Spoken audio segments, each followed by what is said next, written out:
Hello all, I am the Game Recommender and welcome to another video on the channel. If any of you have watched my interview with my good friend Oliver, then you'll know that Oliver brought up a video game publishing company known as Ratalaika Games.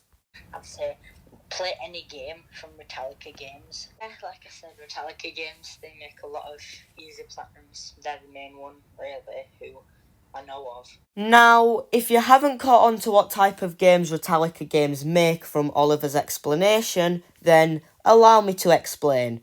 Ratalaika Games make easy platinum games, and for those of you who don't know what a platinum trophy is, then go and watch the interview I did with Oliver. I explain it there. You see, the problem that I always have with easy platinum games is that there's never really any effort put into them, but Ratalaika Games make easy platinums, but make them good too. And yeah, you'll only be getting at least an hour on them, but the cheap prices make up for that. So today, I'm going to be going through some of my favourite Ratalaika games. Now, these guys have published about 100 games, so of course I haven't played them all. So, if you see any of your favourite Ratalaika games that aren't in this list, then tell me in the comment section below, if you want. Now, on with the video.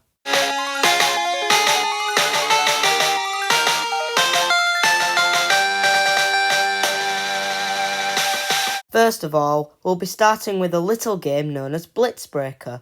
Blitz Breaker is a platformer game where you can't move. Instead, you'll be doing little bunny hop jumps and dashing through the stages.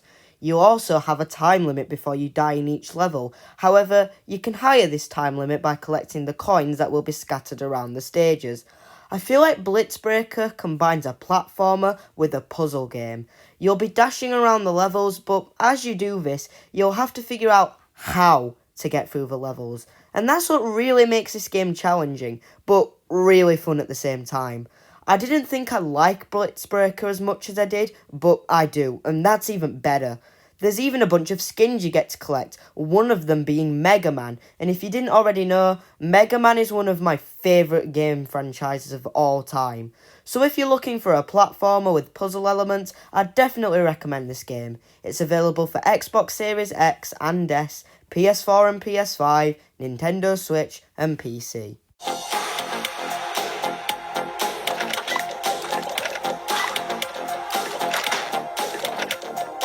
Staying with the theme of puzzlers, we have Loopindex. Now, Loopindex isn't a platformer combined with a puzzler like Blitz Breaker.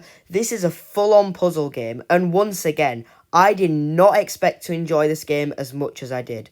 Loopindex is a puzzle game where you control two robots. You're not allowed to control the robots at the same time, but you also can't move the robots into red boundaries. Therefore, with the press of a button, you can make them move in any direction on their own, the only downside being that you can't control them whilst they do this, and you can't change the direction. The game gets really interesting as you progress through the game, and I really liked the level design and how they handled the puzzles here.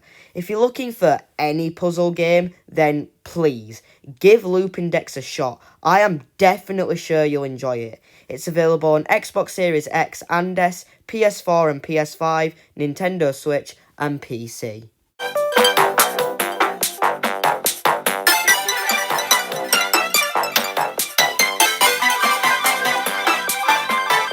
Up next is Hoggy 2. Hoggy 2 is a platformer where you play as a pink blob called Hoggy. Hoggy can't necessarily jump, but he can go upside down, which is how you'll be making your way through the levels. This is yet another game like Blitz Breaker, a platformer combined with a puzzler, but to be fair on the game, it did come out way before Blitz Breaker. Plus, Hoggy 2 has more of a focus on its puzzles than platforming. Levels take place in these jars that are scattered around the ginormous hub world.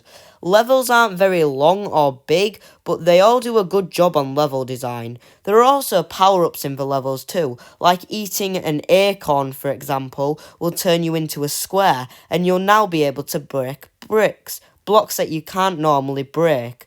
Surprisingly enough, there's also a level editor here, and to be fair, it's actually quite decent. So, if you're looking for yet another puzzle game, but are also into designing levels, then Hoggy 2 just might be the game for you. It's available on Xbox One, PS4, PS Vita, Nintendo Switch, and PC.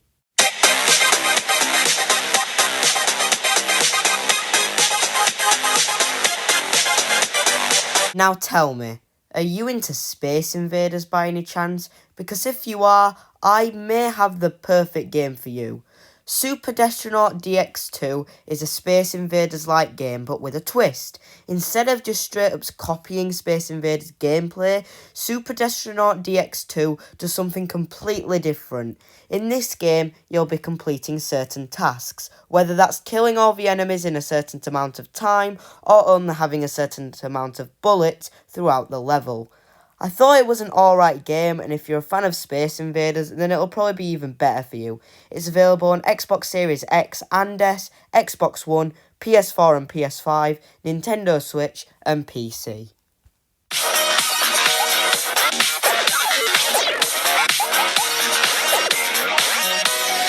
Now tell me, are you into Space Invaders by any chance?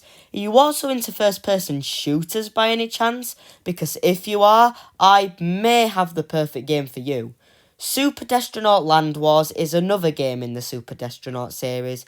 There's a lot of Super Destronaut games by Ratalaika, but this, along with Super Destronaut DX2, are the only games I've played from this series, and to be completely honest, this is probably the weirdest of all the Super Destronaut games. It takes all of the aliens from the previous games and sticks them in this low-poly world in a first-person shooter. Weird? Yes. But bad? No. Not at all. This game is a blast. It's weird how the first-person shooter mechanic works so well with this game. Like in Super Destronaut DX2, you'll be completing tasks, but there are a few more added in this game. Not only that, but there's this board where if you collect enough money from the aliens, because the aliens drop money in this game, you can buy a different gun or power-up, and I think it's really cool how they implemented this. If you're a fan of Space Invaders or first-person shooters, then this might just be the game for you. It's available on Xbox One, PS4, PS Vita, and Nintendo Switch.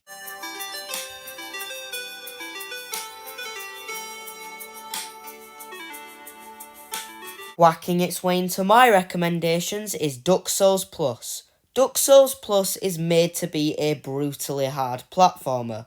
You'll be playing as a duck and you'll be platforming through difficult but not very long levels. You can also dash like in Celeste.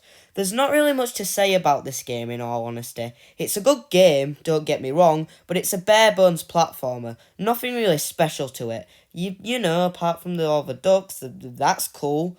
One thing I would say, though, is that it's definitely not brutally hard, which is why I said made to be when I spoke about the game being brutally hard. It's definitely difficult, but only in some cases. It never gets to the point of it being so hard that it wants me to break my controller. If you're a fan of platformers, like me, and also like ducks, like me, then consider giving Dark Souls Plus a shot. It's available on Xbox One, PS4, PS Vita, and Nintendo Switch. And now, we're gonna be getting into my favourites.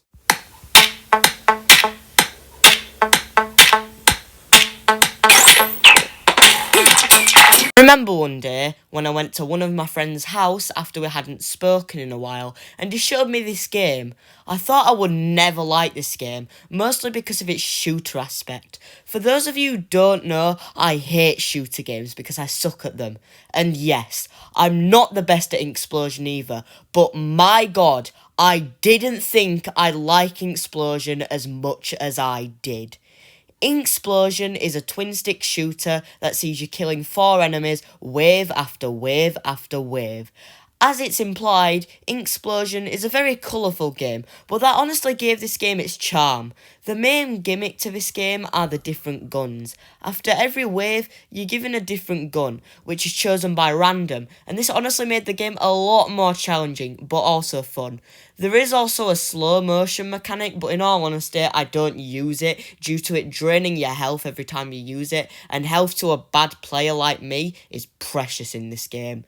There's 3 modes too: normal mode, arena mode, and hard mode. Normal mode is just a normal game, arena mode focuses more on your score and killing enemies, and hard mode is just normal mode but harder. If you're a fan of shooters, then try Inksplosion. I do honestly have to thank this game, as it's the game that introduced me to Ratalaika, so thanks Inksplosion. We've talked about a lot of games in this video, all of them being interesting in some sort of unique way.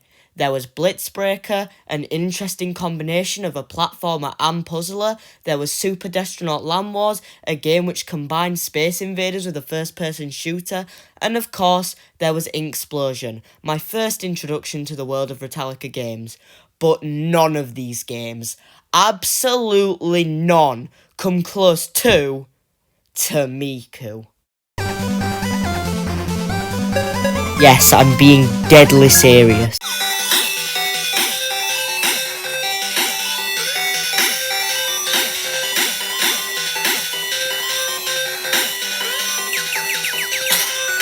Tamiku is a game like no other. In Tamiku, you'll be playing as Tamiku. You'll be going through Donkey Kong-like stages, popping balloons.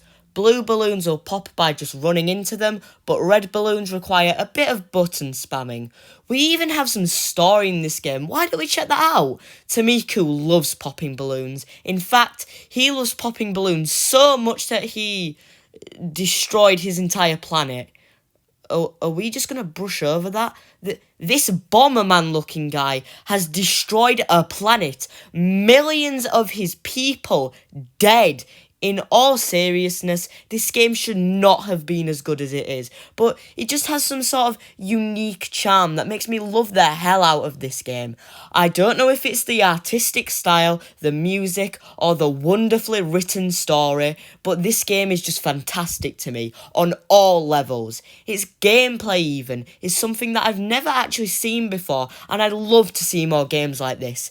In all seriousness, Tamiku is a 10 out of 10 game for me, and I could recommend it to literally anyone. Just be warned, it does get progressively harder, which is exactly what I like to see in games. It's available on Xbox One, PS4, and Nintendo Switch. Now go buy it, it's pretty cheap, and go show Josie and some love for making an absolutely fantastic game. And there we go. Those are some Ratalaika games recommendations, and I hope this helped you all. Whether you want to start platinum trophy hunting but just don't know what games to start with, or just want to find another game to play.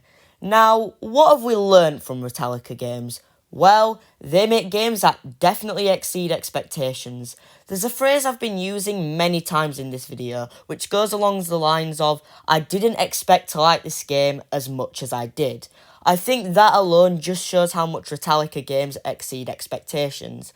Now once again, if you have any games by Ratalaika games that you like but I didn't mention them, then go ahead and type away in the comment section. And also, please like and subscribe, it really helps out the channel, and I honestly wouldn't be making these videos if it wasn't for you guys, all 13 of you, but please, just like and subscribe if you enjoyed. If you don't, I'll send Tamiku to destroy your entire planet. Goodbye, and I hope to see you in the next video.